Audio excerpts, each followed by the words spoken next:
વિષય કલરવ. ધોરણ 1, સેમેસ્ટર 2, પ્રકરણ 9. કોણ? બાળમિત્રો, આજે આપણે વિષય કલરવમાં પ્રકરણ 9 કોણ વિશે ભણીશું. બાળમિત્રો, અહીં આપેલા ચિત્રને ધ્યાનથી જુઓ. તેમાં કોણ દેખાય છે? એક ગાય અને તેના 2 વાછરડા. ખૂબ સરસ. તો ચાલો અહીં ગાય અને તેના વાછરડા પરનો એક ફકરો આપ્યો છે, તેનું વાંચન કરીએ. હું વાછરડું છું. ગાય મારી માં છે. હું મારી માં સાથે મેદાનમાં ચરું છું. માં મને વહાલી છે. બાળમિત્રો, જેમ ગાયના બચ્ચાને વાછરડું કહે છે, તેમ તમને ખબર છે કૂતરાના બચ્ચાને શું કહેવાય? ગલુડિયું. ખૂબ સરસ. અને ભેંસના બચ્ચાને શું કહેવાય? પાડરું. હવે અહીં આપેલું કોષ્ટક જુઓ, જેમાં આ પ્રથમ ઊભી હરોળમાં વાછરડું, પાડરું અને ગલુડિયું એમ 3 શબ્દો લખેલા છે. ત્યારબાદની ઊભી હરોળ ઉપર રંગ, પૂંછડી, કાન, શિંગડા અને પગ લખેલું છે, જેમાં આપણે જે તે પ્રાણી વિશેની વિગતો ભરવાની છે. જેમ કે પ્રથમ છે વાછરડું. હવે વાછરડાના રંગ વિશે લખીએ તો વાછરડું તો સફેદ, કાળું અને રાતું પણ હોઈ શકે. તો અહીં આમાંથી ગમે તે રંગ લખી શકાય. તો આપણે લખીએ સફેદ. હવે તેની પૂંછડી વિશે લખીએ તો તેની પૂંછડી તો લાંબી હોય, તેથી અહીં લાંબી લખાશે. ત્યારબાદ તેના કાન તો બહુ નાના ન હોય, તેથી લખીએ મોટા. ત્યારબાદ તેના શિંગડા વિશે લખીએ તો અહીં નાના લખવું પડે, કારણ કે વાછરડાના શિંગડા તો બહુ મોટા ન હોય. ત્યારબાદ તેના પગ કેવા હોય તે લખીએ તો તેના પગ લાંબા હોય છે, તેથી અહીં લખીએ લાંબા. તો આ પ્રમાણે હવે તમે પાડરું અને ગલુડિયા વિશે બાકીની વિગતો ભરો. બાળમિત્રો, અહીં આપેલા ચિત્રનું અવલોકન કરો. આ ચિત્રમાં તમને કોણ કોણ દેખાય છે? ગાય, વાછરડું અને બિલાડી. એકદમ સાચું. અહીં ગાય અને વાછરડું બિલાડી સાથે કંઈ વાતચીત કરતા હોય તેવું લાગે છે, ખરું ને? ચાલો આપણે તેમની વચ્ચેનો સંવાદ વાંચીએ. એક દિવસ હું અને મારી માં ચરતા હતા. એવામાં એક બિલાડી આવી. બિલાડી કહે, કેમ છો? મજામાં છો ને? મારી માં કહે, હા, હું મજામાં છું. પણ તું તારા મીંદડા વિના એકલી કેમ ફરે છે? બિલાડી કહે, મારું મીંદડું તો રમવા ગયું છે. તો બાળમિત્રો, હવે તમે આ સંવાદ વાંચો. બાળમિત્રો, ચાલો કેટલાક પ્રાણીઓ વિશે ચર્ચા કરીએ. આ છે હાથી. તે કદમાં ખૂબ વિશાળ છે, એટલે કે ખૂબ મોટો હોય છે. તેને સૂપડા જેવા કાન અને લાંબા દાંત હોય છે. તેના પગ થાંભલા જેવા જાડા અને પૂંછડી ટૂંકી હોય છે. તેનો વાન એટલે કે રંગ કાળો હોય છે. તેને મૂછો હોતી નથી. ખરું ને? હવે આ છે ગાય. ગાય સફેદ, રાતી કે કાળી હોય છે. તેના કાન મોટા હોય છે. તેના શિંગડા વાંકા હોય છે. તેની પૂંછડી લાંબી હોય છે. આ છે ભેંસ. ભેંસનો વાન કાળો હોય છે. તે મોટું પ્રાણી છે. તેના દાંત મોટા હોય છે. તેના શિંગડા પણ વાંકા હોય છે. હવે આ છે બિલાડી. બિલાડીનું કદ નાનું હોય છે. તેના દાંત પણ નાના હોય છે. બિલાડીને મૂછો હોય છે. તેની પૂંછડી લાંબી હોય છે. બિલાડી ધોળી, કાળી, કાબરચીતરી જોવા મળે છે. હવે આ છે કૂતરો. કૂતરા કાળા, ધોળા, કથ્થઈ, કાબરચીતરા રંગના જોવા મળે છે. કૂતરાનું કદ ગાય, ભેંસ, ઘોડા, ગધેડા જેવા પ્રાણીઓથી નાનું હોય છે. તેને પણ મૂછો હોય છે. તેના દાંત મોટા હોય છે. કૂતરાને શિંગડા હોતા નથી. તો બાળમિત્રો, આ બધા પ્રાણીઓ વિશે આપણે કેટલીક બાબતો જાણી. હવે આપેલ જાણકારીના આધારે આપણે અહીં દર્શાવેલું કોષ્ટક પૂર્ણ કરવાનું છે. આ કોષ્ટકમાં આ ઊભી હરોળમાં કેટલાક પ્રાણીઓના નામ લખેલા છે, જેવા કે હાથી, ગાય, ભેંસ, બિલાડી અને કૂતરું. અહીં રંગ, મોટું, નાનું, દાંત, મૂછો અને શિંગડા લખેલી હરોળમાં જે તે પ્રાણીને અનુરૂપ વિગતો ભરવાની છે. જેમ કે પ્રથમ રંગના ખાનામાં તે પ્રાણીનો રંગ લખાશે. ત્યારબાદ તે પ્રાણી મોટું હોય કે નાનું હોય તે મુજબ નીચેના ગોળમાં ખરાની નિશાની કરવી. હવે તેને દાંત, મૂછો અને શિંગડા હોય તો તેની નીચેના ગોળમાં ખરાની નિશાની કરવી, અને જો ના હોય તો ત્યાં નિશાની કરવાની નથી. પ્રથમ આપણે હાથી વિશેની વિગતો ભરીએ. સૌ પ્રથમ રંગની હરોળમાં હાથીનો રંગ કાળો લખીએ. ત્યારબાદ મોટું લખેલી હરોળમાં નીચેના ગોળમાં ખરાની નિશાની કરીએ, કારણ કે હાથીનું કદ મોટું હોય છે. ત્યારબાદ નાનું લખેલી હરોળમાં કોઈ નિશાની નહીં કરીએ. ત્યારબાદ હાથીને દાંત હોય છે, માટે ત્યાં ખરાની નિશાની કરીશું. હવે મૂછો લખેલી હરોળમાં શું લખીશું? શું હાથીને મૂછો હોય છે? ના ને, તો ત્યાં કોઈ નિશાની નહીં કરીએ. હવે શિંગડા લખેલી હરોળમાં પણ કંઈ લખાશે નહીં, કારણ કે હાથીને શિંગડા હોતા નથી. આ જ પ્રમાણે ગાય વિશેની માહિતી લખીએ તો રંગના ખાનામાં લખાય ધોળો, કાળો, રાતો વગેરે. અહીં આપણે લખીએ ધોળો. તેનું કદ મોટું હોય છે, માટે મોટું લખેલી હરોળમાં ખરાની નિશાની કરીશું.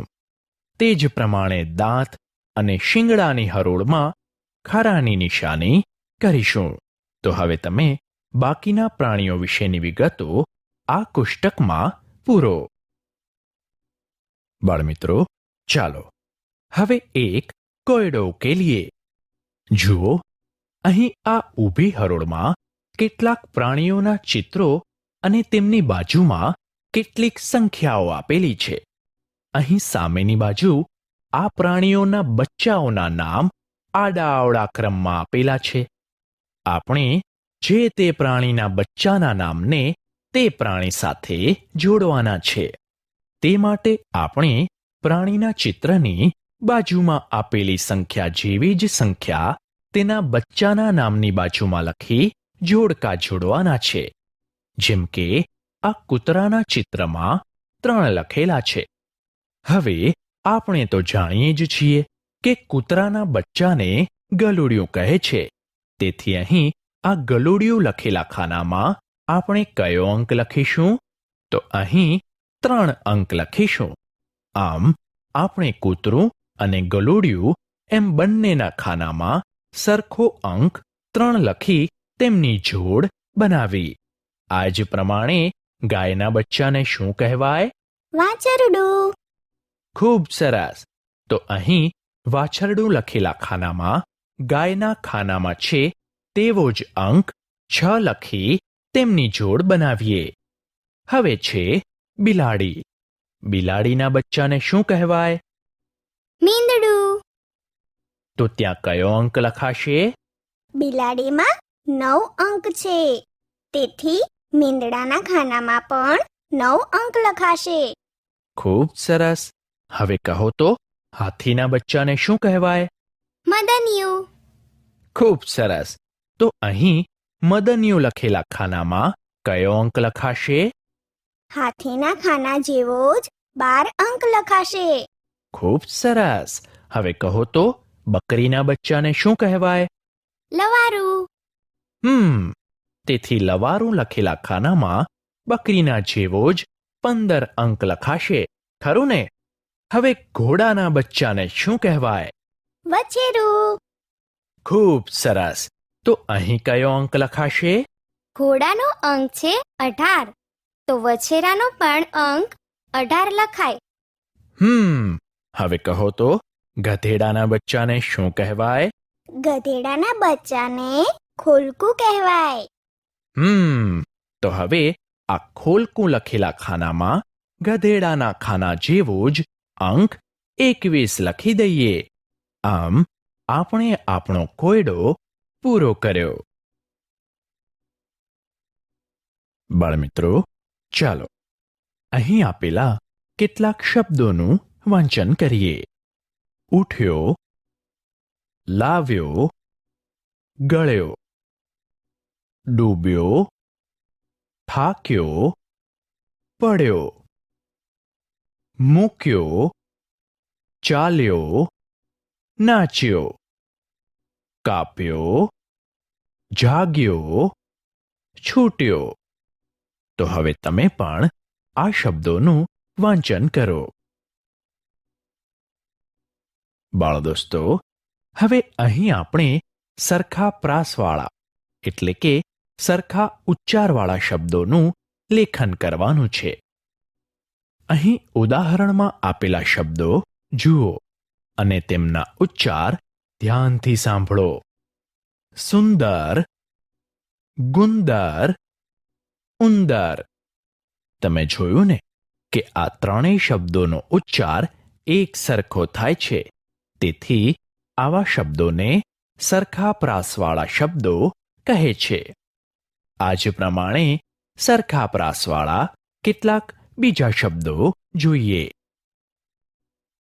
સજા, મજા, રજા. કાન, સાન, ભાન. ધોળી, મોળી, ચોળી. તો બાળમિત્રો, હવે તો તમે સરખા પ્રાસવાળા શબ્દોને ઓળખી શકો ને? તો ચાલો હવે અહીં આપેલા બાકીના શબ્દોના સરખા પ્રાસવાળા શબ્દો લખીએ. પહેલો શબ્દ છે 4. તો હવે 4 શબ્દના સરખા પ્રાસવાળા શબ્દો કહો તો. ચાર, માર, સાર. ખૂબ સરસ. હવે વાડી શબ્દના સરખા પ્રાસવાળા શબ્દો કહો.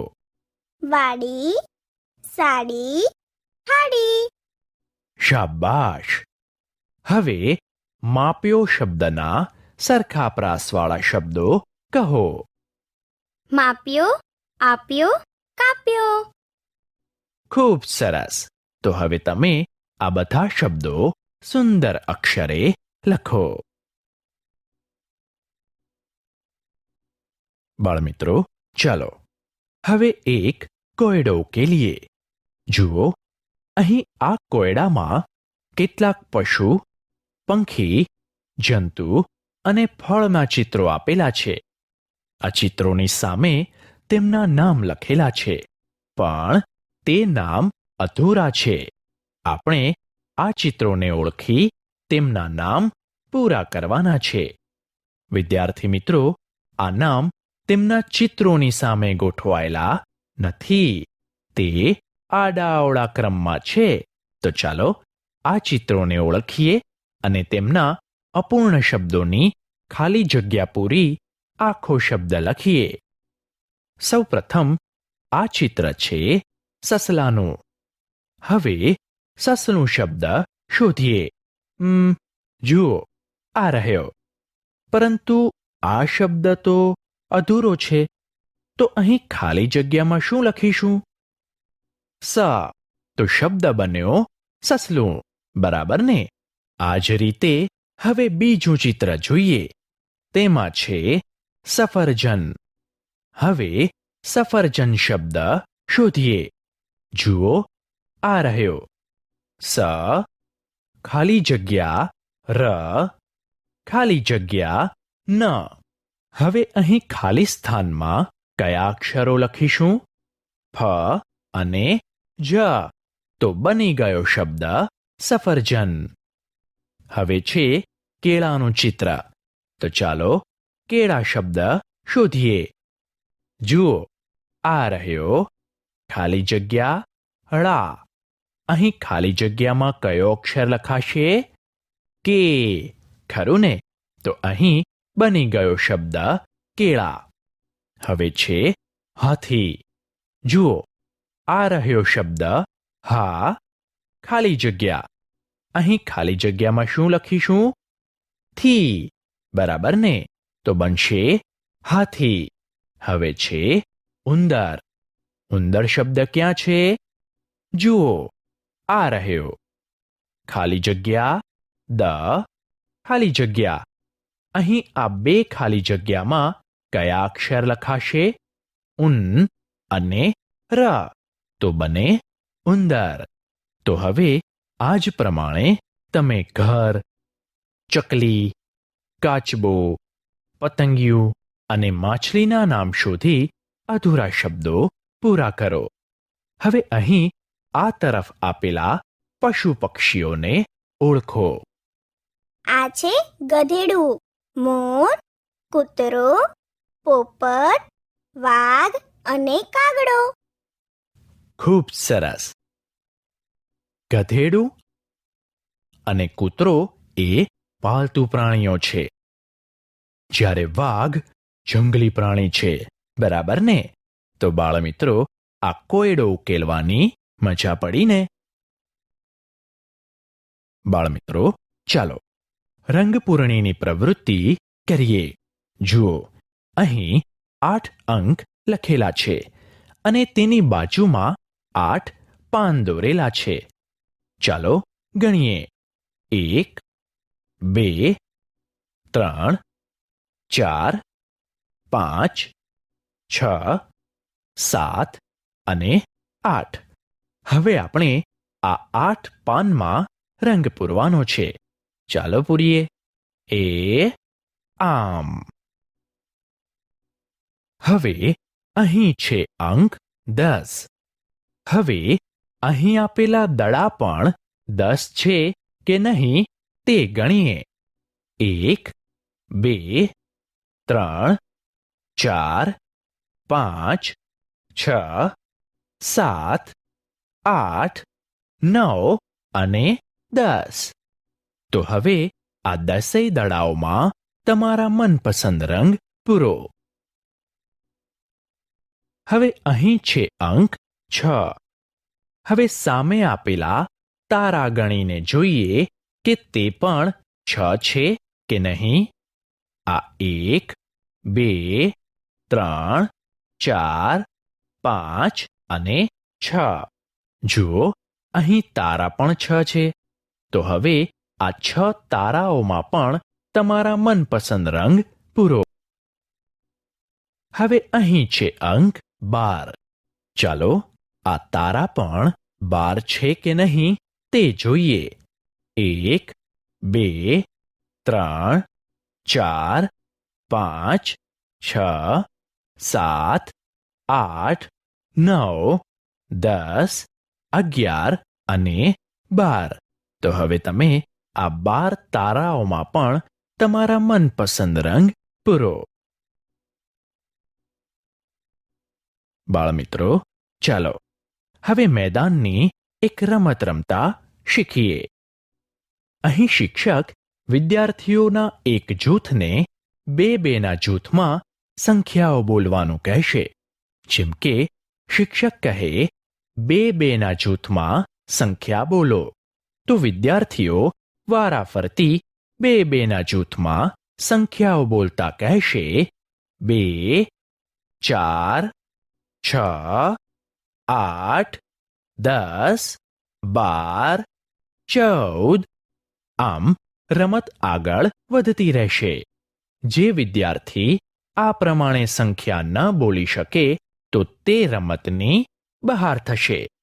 તે જ પ્રમાણે શિક્ષક બીજા જૂથને 3 જૂથમાં સંખ્યાઓ બોલવા કહેશે.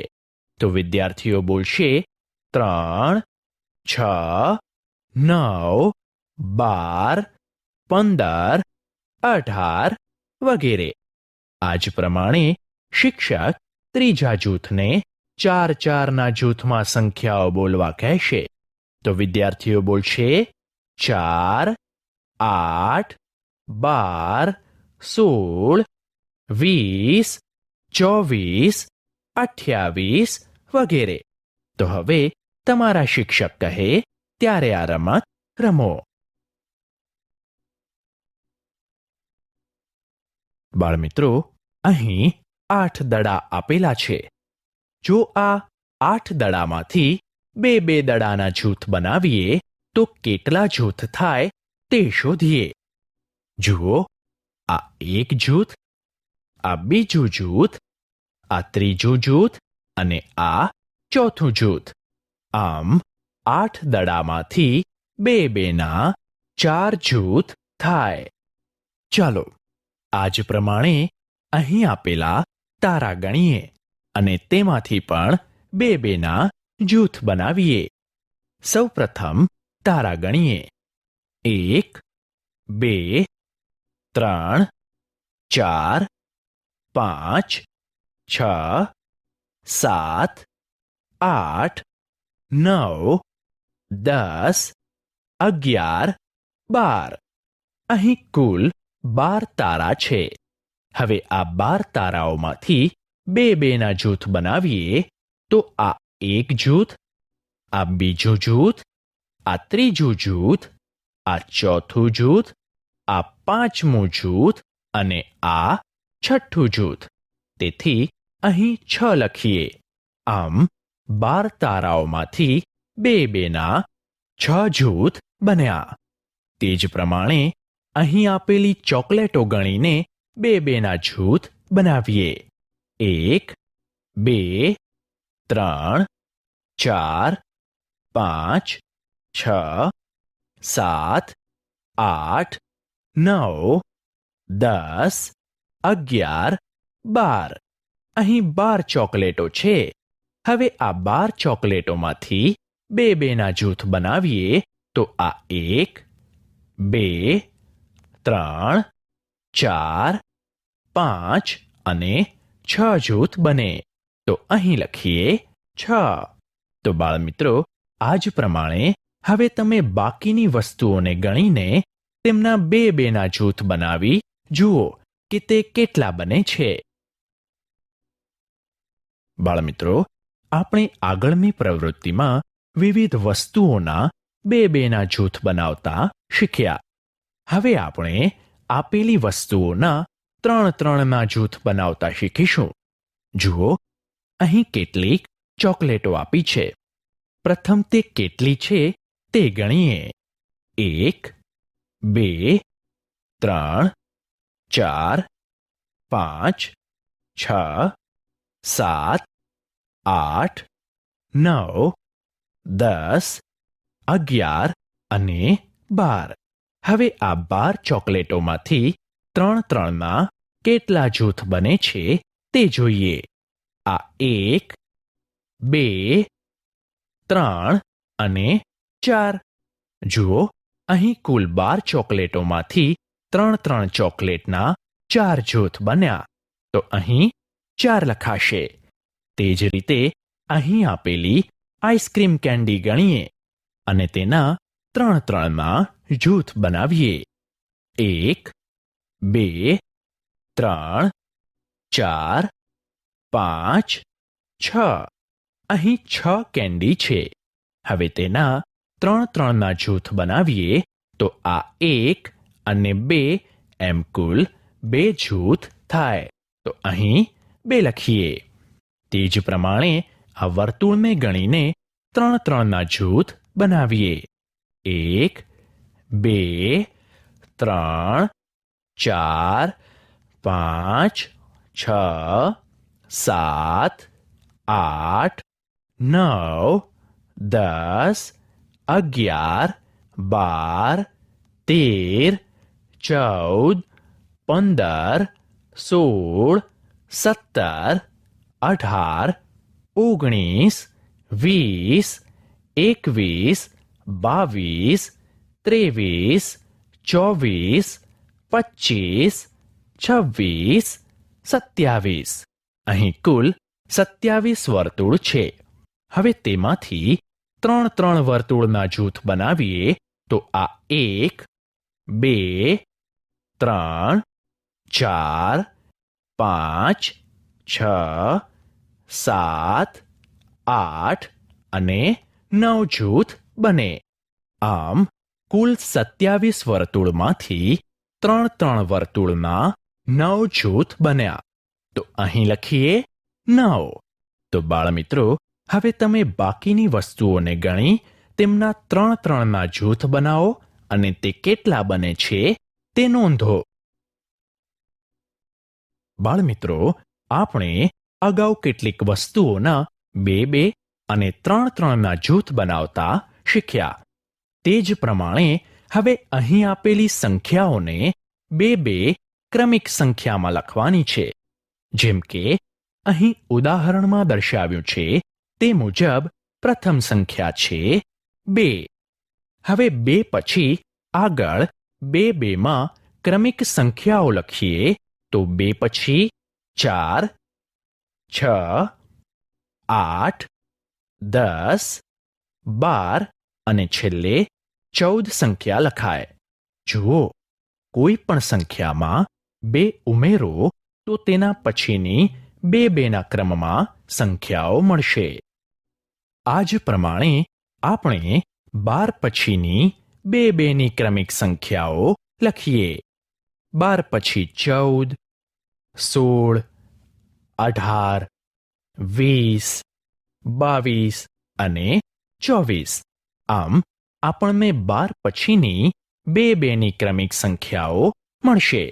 તો આમ તમે હવે પછીની આ 1, 2 અને 3 હરોળમાં 2ની ક્રમિક સંખ્યાઓ લખો.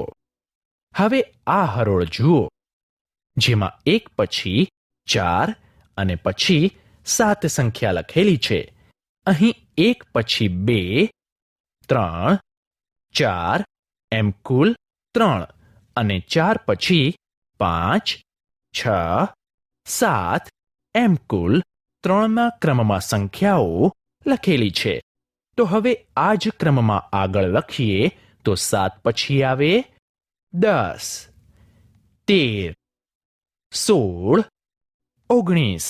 તો હવે તમે બાકીની 2 હરોળમાં 3ની ક્રમિક સંખ્યાઓ લખો. બાળમિત્રો, આપણે ત્રિકોણ, વર્તુળ, ચોરસ અને લંબચોરસ જેવા આકારોને તો ઓળખીએ જ છીએ. હવે અહીં આપેલા આ ત્રિકોણ, વર્તુળ અને ચોરસ આકારોને જુઓ અને તેમની સામેની બાજુ આડી હરોળમાં લાલ, પીળો, વાદળી અને લીલો રંગ દર્શાવતા ચોરસની નીચે કેટલીક સંખ્યાઓ લખેલી છે.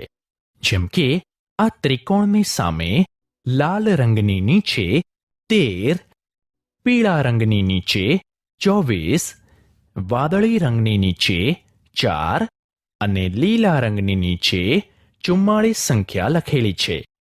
તે જ પ્રમાણે વર્તુળની સામે લાલ રંગની નીચે 14, પીળા રંગની નીચે 23, વાદળી રંગની નીચે 34 અને લીલા રંગની નીચે 18 સંખ્યા લખેલી છે. આ જ પ્રમાણે ચોરસની સામે લાલ રંગની નીચે 41, પીળા રંગ નીચે 19, વાદળી રંગ નીચે 33 અને લીલા રંગ નીચે 9 સંખ્યા લખેલી છે. હવે આ નીચેનું કોષ્ટક જુઓ. હવે અહીં આ જ આકારોને વિવિધ રંગમાં દર્શાવેલા છે. હવે આપણે આ આકારોમાં રંગ જોઈ ઉપરના કોષ્ટક પ્રમાણે કઈ સંખ્યા લખીશું તે નક્કી કરવાનું છે.